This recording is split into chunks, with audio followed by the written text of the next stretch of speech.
मेरा नाम प्रेयसी है और मैं 35 साल की हूँ। मेरा रंग बहुत सांवला था और मैंने बहुत अधिक वजन बढ़ा लिया था। इस वजह से मेरा रिश्ता नहीं हो पा रहा था। जो भी मुझे देखने आता, मुझे देखते ही रिजेक्ट कर देता। मेरी इस परेशानी से मेरे माता पिता भी बहुत चिंतित हो गए थे। वे चाहते थे कि मेरे लिए एक अच्छा कुंवारा लड़का मिल जाए, लेकिन मेरी रंगरूप के कारण मेरे लिए केवल 4-5 बच्चों के बाप, तलाकशुदा या वृद्ध पुरुषों के ही रिश्ते आ रहे थे। ऐसे इंसान से मेरे माता पिता मेरी शादी नहीं करना चाहते थे। उनका कहना था कि बेटी हमारे लिए बहुत कीमती है। जब अच्छा रिश्ता मिलेगा तभी हम उसकी शादी करेंगे। लेकिन मेरी उम्र बढ़ती जा रही थी और मेरे चेहरे से यह साफ दिखाई देने लगा था। अब लोगों ने मेरे माता पिता को समझाया कि बेटी की शादी जैसे भी हालात में हो, कर दो, नहीं तो उसकी शादी की उम्र निकल जाएगी। यही सोचकर मेरे माता पिता ने एक ऐसे इंसान का रिश्ता स्वीकार कर लिया, जिसकी पहले से ही 2 बेटियां और 1 बेटा था। मेरे पिताजी बहुत सीधे आदमी थे और उन्होंने इस रिश्ते की सिफारिश किसी जान पहचान वाले से पाई थी। लड़के का फोटो देखकर मेरे पिताजी को वह पसंद आ गया क्योंकि वह देखने में गोरा और स्मार्ट था। मेरे पिताजी ने हमारी तरफ से रिश्ते के लिए हाँ कर दी थी। मेरा फोटो भी लड़के वालों के घर भेज दिया गया था और उन्होंने भी मुझे पसंद कर लिया। इस तरह से मेरी शादी सादगी से हो गई और मैं विदा होकर अपनी ससुराल चली गई। लेकिन शादी से 2 दिन पहले मैंने देखा कि मेरे परिवार वाले बहुत परेशान लग रहे थे और मुझे देखकर बहुत रो रहे थे।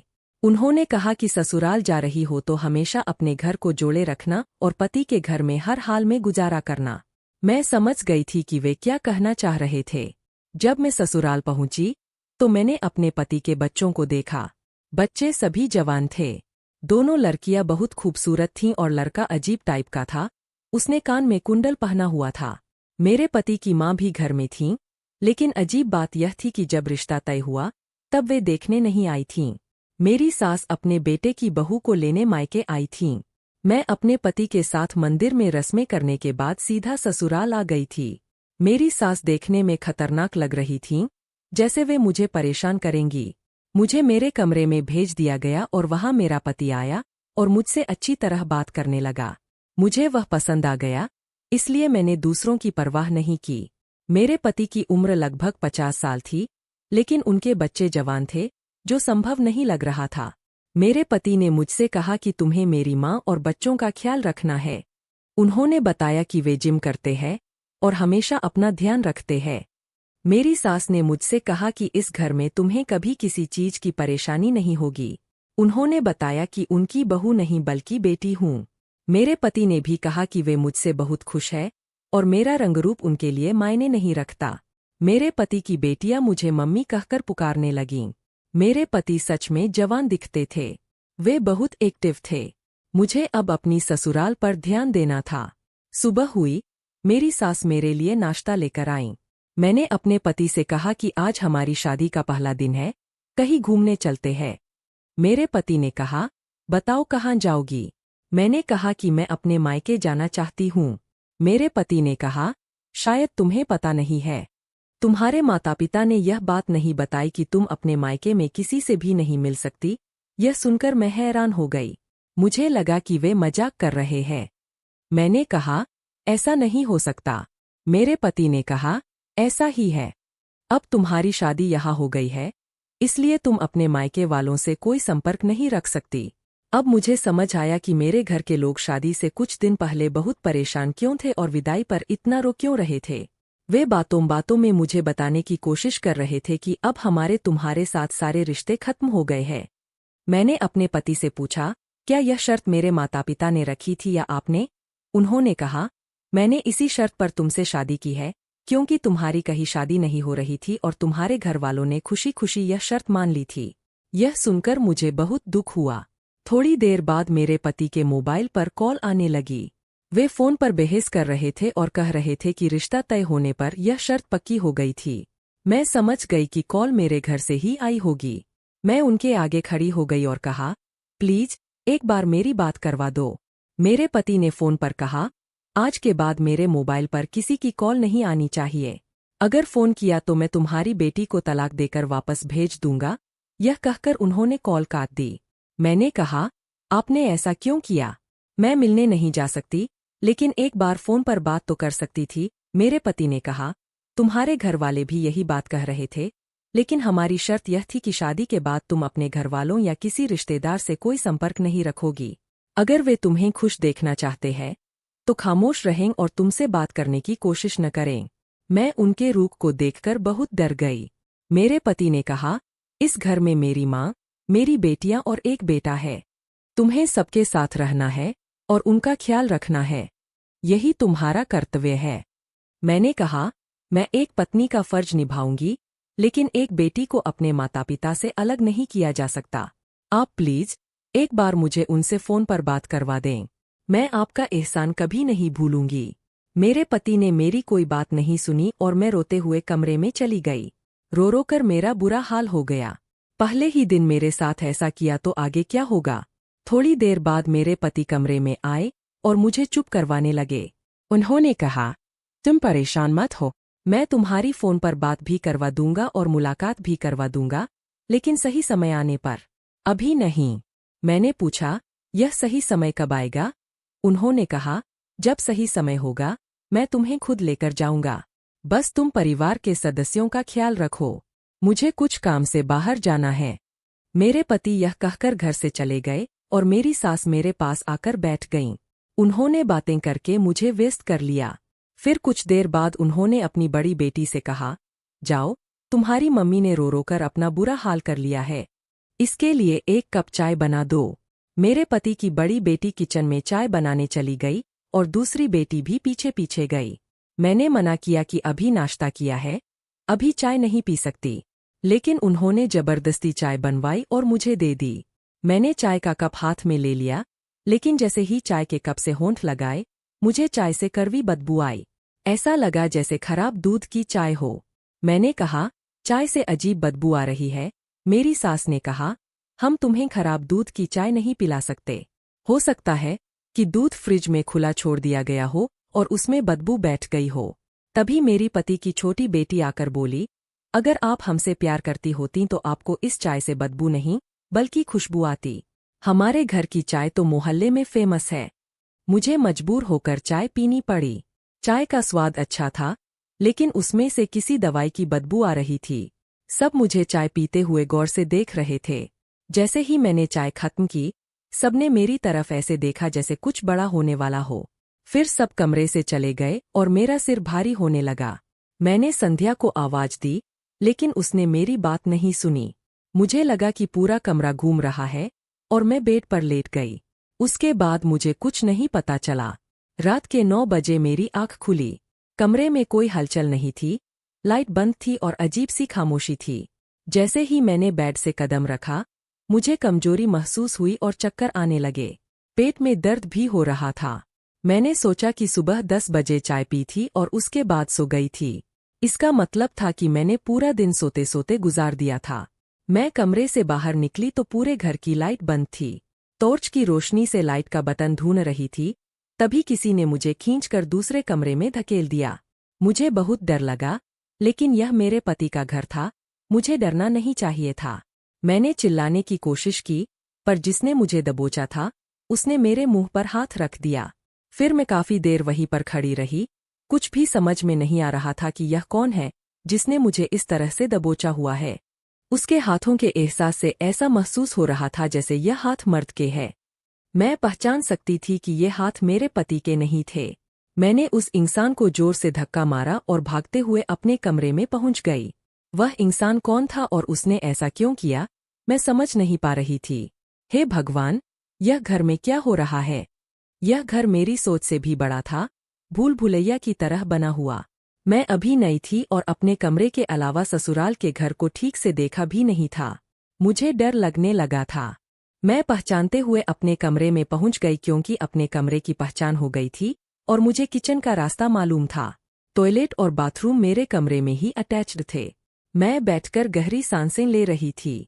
तभी अचानक कमरे में किसी के आने की आहट हुई। जैसे ही मैंने पलटकर देखा, कमरे की लाइट जल गई। मैंने देखा कि मेरा पति सामने खड़ा मुस्कुरा रहा था। उन्होंने मेरी तरफ देखा और कहने लगे, क्या हुआ तुम्हें? तुम इतनी डरी हुई क्यों हो? मैंने कहा, आप कहाँ गए थे? मैं बहुत डर गई थी। मेरे पति कहने लगे, अरे क्यों डर गई? यह मेरा घर है, कोई भूत बंगला थोड़ी है। मैं तो तुमसे कहकर गया था कि मुझे कुछ काम है, थोड़ी देर में आ जाऊंगा। पर जब मैं आया तो तुम सो रही थी। उसके बाद मैं अपनी बेटी और माँ से बातें करने बैठ गया था।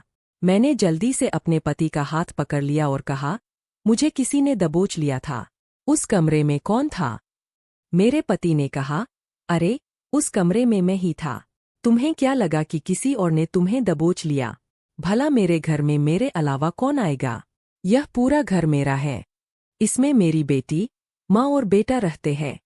मेरा बेटा सारा दिन नौकरी पर रहता है, सिर्फ रात को सोने के लिए आता है, और वह भी 11 बजे से पहले नहीं आता। अभी तो 10:30 बज रहे हैं। तो फिर मैं ही था जिसने तुम्हें दबोचा था। मैंने कहा, अगर आप थे तो आपने मुझे बताया क्यों नहीं? आपको पता है ना कि मैं कितना डर गई थी। यह सुनकर मेरे पति जोर जोर से हंसने लगे और कहने लगे, मैं तुम्हें डरा रहा था। मेरे पति ने इस तरह से बात की जैसे जिसने मुझे दबोचा था वह वास्तव में मेरे पति ही थे। फिलहाल मैंने उनकी बात पर यकीन कर लिया और बेफिक्र हो गई कि चलो, यह मजाक मेरे पति ने ही किया था। हो सकता है कि मैं उनके हाथ पहचानने में गलती कर गई हो, क्योंकि अभी मैं उनके साथ एक दिन भी नहीं रही थी। मेरे पति ने आते ही कहा, चलो तुम खाना खा लो। मैं तो खा चुका हूँ।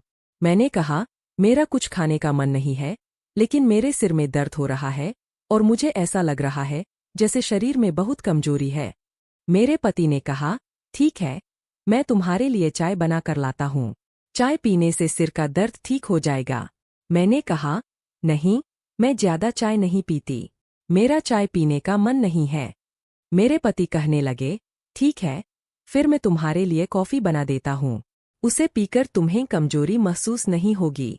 मैंने इनकार कर दिया और कहा, मैं कुछ नहीं पीना चाहती। पर अजीब बात यह थी कि मेरे पति मेरे लिए जबरदस्ती कॉफी बनाकर लाए। मैंने कहा, मैं कुछ नहीं खाना चाहती और ना ही कुछ पीना चाहती। न जाने क्यों ससुराल में आने के बाद मुझे भूख प्यास कुछ भी नहीं लग रही थी। मेरे पति ने कहा, मुझे तुम्हारी कोई बात नहीं सुननी। तुम्हें मेरी बनाई हुई कॉफी पीनी ही पड़ेगी। मुझे अपने पति की यह बात बहुत अजीब लगी, लेकिन फिर मैंने कॉफी पी ली। वैसा ही हुआ जैसा सुबह हुआ था। मेरी आंख लग गई और मैं अगले दिन सोकर उठी। अब मुझे लग रहा था कि कॉफी में कुछ मिला हुआ था जिससे मुझे नींद आ गई थी। जब मैं सुबह सोकर उठी तो मुझे बहुत गुस्सा आ रहा था, क्योंकि इस बार जब मेरी आंख खुली तो सुबह के 10 बजे थे। मैं इतनी ज्यादा कैसे सो सकती थी? यह सोच सोच कर मेरा दिमाग खराब हो रहा था। अब इतनी नींद तो किसी को नेचुरल तौर पर नहीं आ सकती। मैं समझ गई थी कि यह लोग मुझे कुछ मिलाकर पिला रहे हैं, जिससे मुझे इतनी ज्यादा नींद आ रही है और मेरे अंदर कमजोरी का एहसास बढ़ता जा रहा है। मैंने सोच लिया था कि अब किसी की दी हुई कोई चीज नहीं खाऊंगी पीऊंगी। मैंने खुद अपने हाथ से खाना बनाना शुरू कर दिया। अगले दिन सुबह जब मैं उठी, मैंने सारे घर के काम खुद कर लिए। घर में हमेशा की तरह अजीब सी खामोशी थी। मेरी सास और बेटियां अपने कमरे से बाहर नहीं निकलती थीं। मेरे पति और बेटा सुबह नौकरी पर निकलते और रात को ही घर आते थे। मेरी हालत दिन ब दिन बिगड़ती जा रही थी। मुझे इतनी ज्यादा कमजोरी हो रही थी कि मैं किसी काम को करने के काबिल नहीं रही। मुझे हमेशा यही सोच लगी रहती कि आखिर मेरे साथ क्या हो रहा है। अब तो मैं घर के किसी भी सदस्य के हाथ का दिया हुआ कुछ भी नहीं खाती पीती थी, फिर भी इतनी ज्यादा नींद क्यों आ रही है? आज मैंने मंगलवार का व्रत रखने का सोचा, लेकिन मेरी हालत व्रत रखने के काबिल नहीं थी। फिर भी मैंने व्रत रखा। मैंने न तो पानी पिया और न ही घर का कुछ भी खाया। अजीब बात यह थी कि आज मुझे बिल्कुल भी नींद नहीं आई और किसी ने मुझे तंग भी नहीं किया।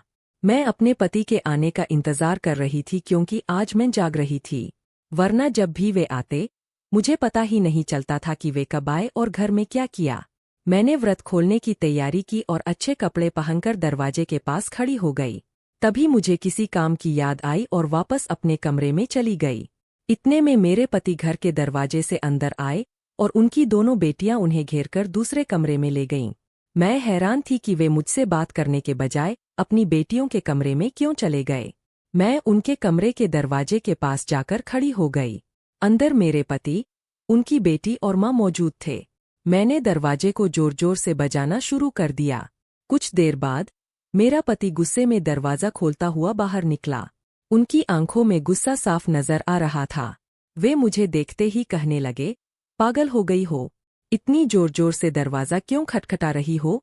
मैंने तुम्हें मना किया था ना कि अपने कमरे से बाहर मत निकला करो। तुम यहाँ पर क्या कर रही हो? मैंने अपने पति से कहा, यह घर मेरा भी तो है, मैं सिर्फ कमरे में क्यों रहूं? मेरे पति ने कहा, बकवास बंद करो और अपने कमरे में जाओ। मैंने कहा, मुझे भी आप लोगों के साथ बैठकर बातें करनी है। मेरे पति ने कहा, यह कमरा मेरी बेटियों का है और इस समय मैं अपनी माँ और बेटियों के साथ बातें करता हूँ। उन्होंने मुझे धक्का देते हुए कहा, जाओ अपने कमरे में। जब तुमसे बात करने का समय आएगा, तब मैं तुम्हारे कमरे में आऊँगा। मुझे बड़ी हैरानी हुई कि मेरे पति को अपनी बेटी और माँ से बात करने के लिए सिर्फ रात का ही समय मिलता था। मैं बाहर ही खड़ी रही और उन्होंने मेरे मुंह पर दरवाज़ा बंद कर दिया। अंदर से धीमी धीमी बातें करने की आवाज़ें आने लगीं। मैंने दरवाजे पर कान लगाकर सुनने की कोशिश की, लेकिन कुछ समझ नहीं आया। फिर मैंने धीरे से खिड़की खोलने की कोशिश की। खिड़की का दरवाज़ा थोड़ा सा खुल गया और मुझे अंदर का नज़ारा साफ दिखने लगा। मैंने देखा कि अंदर लगभग 6 लोग मौजूद थे। 2 मेरे पति की बेटियां थीं और एक मोटी औरत थी, जिसे मैं पहचान सकती थी। वह मेरी सास थी। मेरे पति और उनका बेटा भी मौजूद थे। लेकिन हमारे घर में तो सिर्फ 5 सदस्य हैं। यह छठा इंसान कौन था? मैं उसे पहचानने की कोशिश कर रही थी, लेकिन कुछ समझ नहीं आया। मैंने देखा कि मेरे पति को वह आदमी नोटों की गड्डी दे रहा था। मुझे उस आदमी का चेहरा साफ नजर नहीं आ रहा था। मैं खामोशी से अपने कमरे में लौट आई और सोचने लगी कि घर में क्या हो रहा है। थोड़ी देर बाद मेरे पति कमरे में आए और मुझसे प्यार से बात करने की कोशिश करने लगे। लेकिन अजीब बात यह थी कि उनके हाथ में कॉफ़ी का कप था। वे मुझे बहलाने फुसलाने लगे और कॉफ़ी पिलाना चाहते थे।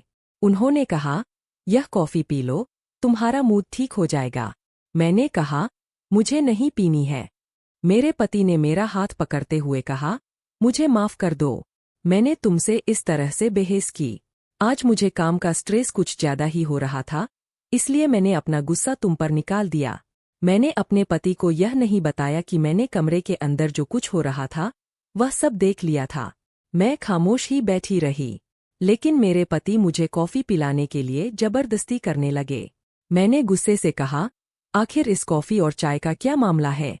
मैं अपनी मर्जी से खाती पीती हूँ, लेकिन इस घर में जबरदस्ती मुझे यह सब क्यों पिलाया जाता है? कहीं ऐसा तो नहीं कि इस कॉफ़ी में कुछ मिला हुआ है, जिससे आप मुझे बेहोश करना चाहते हैं या मारना चाहते हैं? मेरे पति ने कहा, तुम पागल हो गई हो, मुझे तुम्हारी फिक्र है, इसलिए मैं तुम्हारे लिए कॉफ़ी लेकर आया हूँ। भला मैं तुम्हें बेहोश क्यों करना चाहूँगा? वैसे भी घर के कामों के लिए एक नौकरानी की जरूरत है। तुम कल से घर के सारे काम करोगी। तुम्हें ज्यादा फ्री रहने की आदत हो गई है, इसलिए तुम्हारे दिमाग में उल्टे सीधे ख्याल आते हैं। मैं समझी कि मेरे पति शायद मुझे धमकाने के लिए सब कह रहे हैं, लेकिन फिर उन्होंने कहा, तुम मुझे मजबूर करती हो ऐसी बातें करने पर। मैं तुमसे बहुत प्यार करता हूँ। मुझे पता है आज तुमने व्रत रखा है, इसलिए तुम्हारे लिए कॉफ़ी बनाई थी, लेकिन तुमने मुझे नाराज कर दिया। अब मैं तुमसे बात नहीं करूँगा। उनकी प्यारी बात सुनकर मेरा दिल नरम हो गया और मैंने उनके हाथ से कॉफ़ी का कप ले लिया और कहा, आप परेशान मत हो, मैं कॉफ़ी पी लेती हूँ। मेरी बात सुनकर मेरे पति बहुत खुश हो गए, लेकिन यह मेरी सबसे बड़ी गलती थी। मैंने जैसे ही कॉफ़ी पी, मुझे अजीब सा नशा होने लगा और फिर मैं बेहोश हो गई। उसके बाद वही हुआ जैसा हर बार होता आया था। मैं अपने पति की बातों में आ गई थी। अब मुझे कुछ गड़बड़ का एहसास होने लगा था। सुबह मेरी आँख 9 बजे खुली। मेरे पेट में बहुत दर्द हो रहा था और सिर भारी लग रहा था।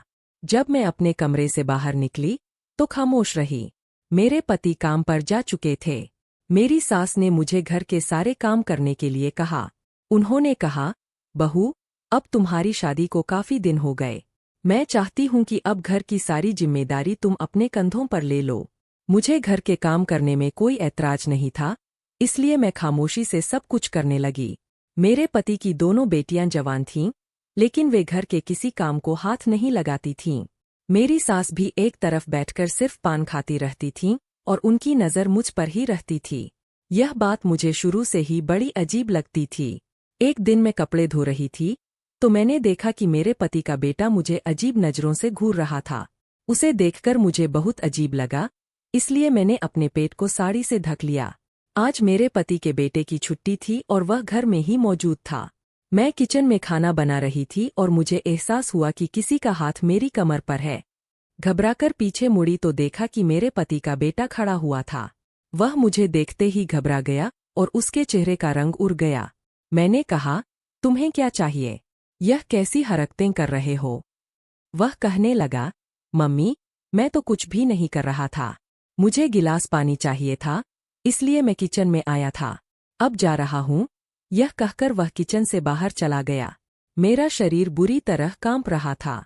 इस घर का माहौल अजीब था। मेरे पति की बेटियां भी अजीब तरह के कपड़े पहनती थीं, जैसे वे कोई हीरोइन हो। उनके कपड़ों से उनके शरीर के काफी हिस्से दिखते थे। एक दिन दरवाजे पर दूध वाला आया, तो मैं दूध लेने के लिए दरवाजे पर गई। गली में काफी सारी औरतें खड़ी थीं और आपस में बातें कर रही थीं। दूध वाला तो दूध देकर चला गया, लेकिन वे औरतें मुझे घूर रही थीं और मेरे करीब आ गईं। वे कहने लगीं, तुम्हें हमने पहले कभी नहीं देखा। क्या तुम यहाँ नई हो? मैंने कहा, आपका क्या मतलब है कि मैं नहीं आई हूँ? मैं इस घर की बहू हूँ। मेरी बात सुनकर वे एक दूसरे को देखने लगीं और उनमें से एक औरत हंसकर कहने लगी, अरे बहू, इस घर में ना जाने कितनी बहुएं अब तक आ चुकी है। मैं उन औरतों से कुछ पूछने ही वाली थी कि तभी पीछे से किसी ने मेरा हाथ पकड़कर अंदर खींच लिया। पलटकर देखा तो मेरी सास ने मुझे अंदर धकेला। मेरे हाथ से दूध का बर्तन गिरते गिरते बचा और थोड़ा सा दूध फर्श पर गिर गया। मेरी सास ने जल्दी से दरवाज़ा बंद कर दिया और मुझे घूरते हुए डांटने लगीं। वे कहने लगीं, मेरे बेटे ने तुझसे कितनी बार मना किया है कि ज्यादा इधर-उधर तांकझांक करने की जरूरत नहीं है। अगर यह बात तेरे पति को पता चल गई कि तू दरवाजे पर खड़े होकर मोहल्ले की औरतों से बातें कर रही थी तो तू नहीं जानती कि वह तेरा क्या हाल करेगा। मैंने कहा, मैंने ऐसा क्या गलत कर दिया? दूधवाला बहुत देर से दरवाजे की बेल बजा रहा था। किसी को आवाज नहीं आ रही थी, इसलिए मैं दूध लेने के लिए आ गई। और आप मुझसे इस तरह बात क्यों कर रही है? मैंने कोई पाप तो नहीं कर दिया। उस दिन मेरी सास ने बहुत हंगामा किया। अब मुझे लोगों पर शक होने लगा था और मैं सोच में पड़ गई थी कि मोहल्ले वाली औरतें मुझसे क्या कहना चाहती थीं। वे लोग इस घर के बारे में सब कुछ जानती थीं। मैंने मौका पाकर मोहल्ले की एक औरत से बातचीत करने की कोशिश की। मैं बहाने से छत पर चली गई। उस समय घर के सारे लोग सो रहे थे। छत पर जाने के बाद मैंने सामने वाले घर की छत पर पत्थर मारे ताकि कोई बाहर आकर मुझे देख सके और मैं उससे बात कर सकूं। मेरे पत्थर मारने पर एक औरत खिड़की से झांकने लगी। मैंने उसे आवाज दी और बहाने से अपनी छत पर बुलाया। हमारे घरों की छतें आमने सामने थीं। मैंने उस औरत से कहा, क्या तुम गली में खड़ी होकर मेरे बारे में कुछ बातें कर रही थीं और मुझे कुछ बताना चाह रही थीं? मैं इस घर के बारे में सब कुछ जानना चाहती हूँ। प्लीज मुझे बता दो, मैं यहाँ रहते हुए बहुत परेशान हूँ। उस औरत ने कहा, हाँ, मैं तुम्हें सब कुछ बता दूंगी, लेकिन मेरा नाम इस मामले में नहीं आना चाहिए। मैंने कहा, ठीक है, कोई तुम्हारा नाम नहीं लेगा। उस औरत ने बताया, जिस घर में तुम रहती हो वह कोई घर नहीं है। इसमें रहने वाला आदमी तुम्हारा पति नहीं है। ये लोग आपस में परिवार के सदस्य नहीं है। यह घर कोठा है और इसमें रहने वाली औरत मोहित भाई है। 2 जवान लड़कियां भी यहाँ रहती है। ये लोग लड़कियों को बहला फुसलाकर लाते हैं और तुम्हारा पति भी यही काम करता है। वह लड़कियों को या तो शादी के बहाने से यहाँ लाता है या उन्हें किडनैप करके लाता है। अब की बार तुम यहाँ आ गई हो। हम कई बार इन लोगों के खिलाफ केस कर चुके हैं, लेकिन ये लोग हर बार पुलिस को पैसे देकर बच निकलते हैं और मोहल्ले के लोगों को किसी न किसी बात पर तंग करते रहते हैं। मैंने पूछा, इस घर में जो लड़का रहता है वह कौन है? उस औरत ने बताया, वह लड़का तुम्हारे पति का बेटा नहीं है, बल्कि बाई का बेटा है। उसका काम है लड़कियों पर नजर रखना ताकि वे भाग न जाएं। यहाँ हर महीने एक नई लड़की लाकर रखी जाती है। मैंने पूछा, यहाँ लाकर लड़कियों के साथ क्या किया जाता है? उसने कहा, तुम्हें नहीं पता। यहाँ जो भी लड़की आती है उसके शरीर को बेचा जाता है। यह सुनकर मेरे पैरों तले से जमीन खिसक गई। उसने बताया, यह लोग बहुत खतरनाक है। इनके बारे में हम मोहल्ले वाले सब जानते हैं। लड़कियों को बेहोश करके रात में उनकी कीमत लगाई जाती है और जब तक वे बेहोश रहती है उनके साथ क्या होता है उन्हें कुछ पता नहीं चलता। मैं तो पसीने से तरबतर हो गई।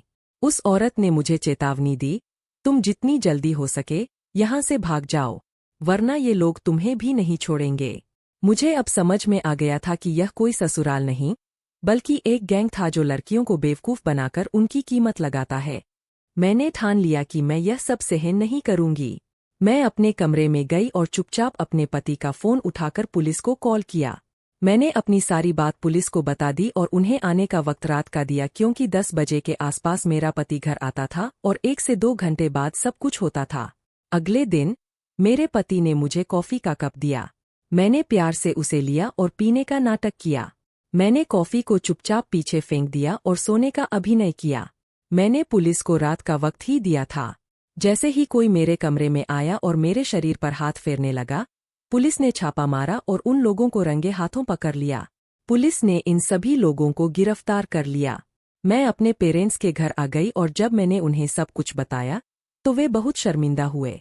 उन्होंने कहा, हमें तो उसी दिन शक हो गया था जिस दिन उस लड़के ने हमसे शर्त रखी थी कि आज के बाद आप लोग अपने बेटे से कोई ताल्लुक नहीं रखेंगे, लेकिन हमें नहीं पता था कि वह इतना गिर सकता है। फिलहाल वे लोग गिरफ्तार हो चुके थे और मैं अपने पेरेंट्स के घर आ गई थी। आज तक मेरी शादी नहीं हुई है और अब मुझे शादी के नाम से भी डर लगता है। मैं अपने पेरेंट्स के साथ रहकर उनकी सेवा कर रही हूँ क्योंकि वे बहुत बूढ़े हो चुके हैं। मैं पढ़ी लिखी हूँ और नौकरी करके अपना गुजारा कर रही हूँ। उस दिन के बाद से मुझे अपनी ऐसी जिंदगी ज्यादा पसंद है। मैं आप सभी से अनुरोध करती हूँ कि अपनी बेटियों की शादी जहाँ भी करें, लड़के वालों की पूरी जांच पड़ताल कर लें। कुछ माता पिता अपनी बेटियों की शादी न होने पर किसी के भी हवाले कर देते हैं, लेकिन मैं नहीं चाहती कि जैसा मेरे साथ हुआ वैसा आप में से किसी के भी साथ हो। ऐसे धोखेबाज लोगों से सावधान रहें। दोस्तों, मुझे उम्मीद है कि आपको हमारी कहानी पसंद आई होगी। अगर कहानी पसंद आई है तो वीडियो को लाइक करें, चैनल को सब्सक्राइब करें और नोटिफिकेशन बेल को जरूर दबाएं ताकि अगली वीडियो सबसे पहले आपको मिले।